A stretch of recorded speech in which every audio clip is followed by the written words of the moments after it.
नमस्कार दोस्तों, स्वागत है आपका अपने यूट्यूब चैनल पर। दोस्तों, चैनल पे नए हो चैनल को सब्सक्राइब करें, वीडियो को लाइक करें तथा बेल आइकन को हिट करें ताकि नए नए अपडेट्स आपके पास पहुंचती रहे। अब बात करते हैं सीधी बात, नो बकवास दोस्तों, सुज़लोन एनर्जी के शेयर को लेकर। मार्केट बंद होने के बाद सभी एनर्जी शेयरों के लिए एक बहुत बड़ी अपडेट सरकार की तरफ से आई। उस अपडेट को जानने से पहले एक बार सुज़लोन एनर्जी के डाटा पे नज़र डालेंगे, फिर उस अपडेट पे नज़र डालेंगे। दोस्तों चलो शुरुआत करते हैं। सुज़लोन एनर्जी पिछले बंद भाव की तुलना में 5% ऊपर कारोबार कर रहा है। वहीं 56 रुपये 78 पैसे का हाई बनाया तथा 53.60 पैसे का लो बनाया। सुज़लोन एनर्जी ने एक साल में 48.51% का रिटर्न दिया। वहीं अगर पिछले 5 दिनों की बात करें तो -15% का रिटर्न दिया। दोस्तों माइनस में दिया रिटर्न, नोट प्लस में रिटर्न दिया है। वहीं सुज़लोन एनर्जी का TTM PE अनुपात 112 का है, जबकि सेक्टर PE 30 का है। 5 विश्लेषकों ने मिलकर सुज़लोन एनर्जी शेयर की कवरेज स्टार्ट की कि इसको बेचे या खरीदे। उनमें से किसी ने भी बेचने की सलाह नहीं दी दोस्तों, सभी ने खरीदने की सलाह दी। इसके साथ ही जाने कंपनी ने पिछली तिमाही में 200 करोड़ रुपए का शुद्ध लाभ कमाया। दोस्तों सुज़लोन एनर्जी के सूचीबद्ध प्रतिस्पर्धियों में भारतीय heavy electricals, Suzlon energy, Voltas आदि शामिल है। सुज़लोन एनर्जी के प्रमोटर्स के बारे में जाने, इनकी भाई किन किन की कितनी होल्डिंग्स है सुज़लोन एनर्जी के शेयर में। तो देखें सुज़लोन एनर्जी में 86.75% होल्डिंग्स है। 30 सितंबर 2024 में सुज़लोन एनर्जी में म्यूचुअल फंड की होल्डिंग्स 2.02% थी 2.02% थी। पिछली तिमाही में MF होल्डिंग्स में कमी आई है। 30 सितंबर 2024 में सुज़लोन एनर्जी में FII की होल्डिंग्स 22.82% थी।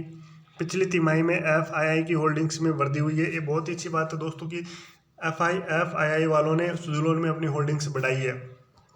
साथ ही चार्ट पे नज़र डालें तो दोस्तों 5% का अपर सर्किट देखने को मिल रहा है। ये सर्किट दोस्तों, अगर सर्किट की बात करें तो अपर सर्किट लगने से पहले सर्किट की लिमिट 10% की थी, जो सर्किट लगने के बाद 5% की हो गई।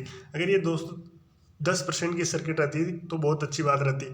अब सीधा जानते दोस्तों उन अपडेट्स के बारे में जिनके बारे में सरकार ने घोषणा की है। वो क्या अपडेट्स है जिससे सुज़लोन एनर्जी शेयरों को एक बहुत अच्छा लाभ मिलने वाला है। सुज़लोन, टाटा पावर, इरिडा जैसे मल्टीबैगर शेयरों पर रखे नज़र, सरकार की ओर से आई बड़ी खबर।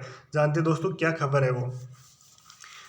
शेयर बाजार में इस सेक्टर की लिस्टेड कंपनियों ने जबरदस्त मल्टीबैगर रिटर्न भी दिए हैं और सरकार की नई घोषणा से यहाँ और एक्शन देखने को मिल सकता है। दरअसल सरकार का 500 गीगावाट नवीकरणीय ऊर्जा क्षमता हासिल करने को कार्यबल गठित करने का प्रस्ताव है। दोस्तों ये बहुत ही अच्छी बात है। 500 गीगावाट की ऊर्जा हासिल करने के लिए कमेटी का गठन किया जाएगा।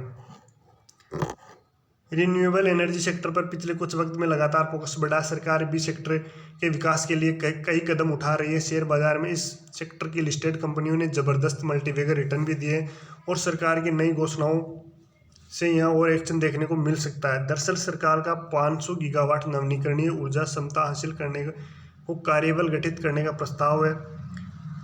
नवीकरणीय ऊर्जा मंत्री ने क्या कहा दोस्तों, जानते हैं नवीकरणीय ऊर्जा मंत्री अपने प्रहलाद जोशी जी ने क्या कहा है। केंद्रीय नवीन एवं नवीकरणीय ऊर्जा मंत्री प्रहलाद जोशी ने बिजली मंत्रालय के परामर्श से एक कार्यबल के गठन का प्रस्ताव किया। इसका मकसद 2030 तक 500 गीगावाट नवीकरणीय ऊर्जा के महत्वाकांक्षी लक्ष्य को पूरा करने के प्रयासों को गति देना है। जोशी ने उद्योग और संबंधित पक्षों से ऐसी रणनीतियां तैयार करने का आग्रह किया जिससे देश को समयबद्ध तरीके से लाभ प्राप्त किया जा सके। इसके साथ ही उन्होंने कहा कि देश पहले ही स्वच्छ ईंधन स्रोतों से 212 गीगावाट ऊर्जा क्षमता हासिल कर चुका और 2030 के लक्ष्य को पार करने के रास्ते पर है। मंत्री ने चुनौतियों से पार पाने और नवीकरणीय ऊर्जा क्षेत्र में प्रगति में तेजी लाने के लिए सभी पक्षों के बीच ठोस सहयोगात्मक प्रयासों के महत्व की बात कही। जोशी ने आश्वस्त किया कि सरकार स्वच्छ ऊर्जा की तकनीकी प्रगति और नवोन्मेषण को बढ़ावा देना जारी रखेगी। इसके साथ ही दोस्तों रिन्यूएबल एनर्जी क्षेत्र की कई बड़ी कंपनियां शेयर बाजार में लिस्टेड है, जैसे Suzlon, Tata power, NHFC, IREDA, Inox wind, Jaiswal energy, JSW energy, Orient Green Power. इनमें से कई निवेशकों की फेवरेट है और इन्होंने मल्टीबैगर रिटर्न दिया है। जैसे कि सुज़लोन शेयर की देखें तो 2421% का रिटर्न दिया है। हालांकि शेयर अपने 80 रुपये के ऑल टाइम हाई से 34% गिर चुका है।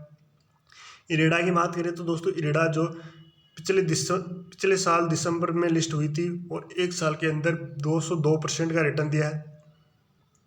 वही एनएचएफसी की बात करें तो 235% का रिटर्न दिया है। टाटा पावर ने 443% का रिटर्न दिया। तो दोस्तों ये हो गई अपडेट, सरकार की तरफ से एक बहुत बड़ी अपडेट आई थी, वो आपने और मैंने जान ली।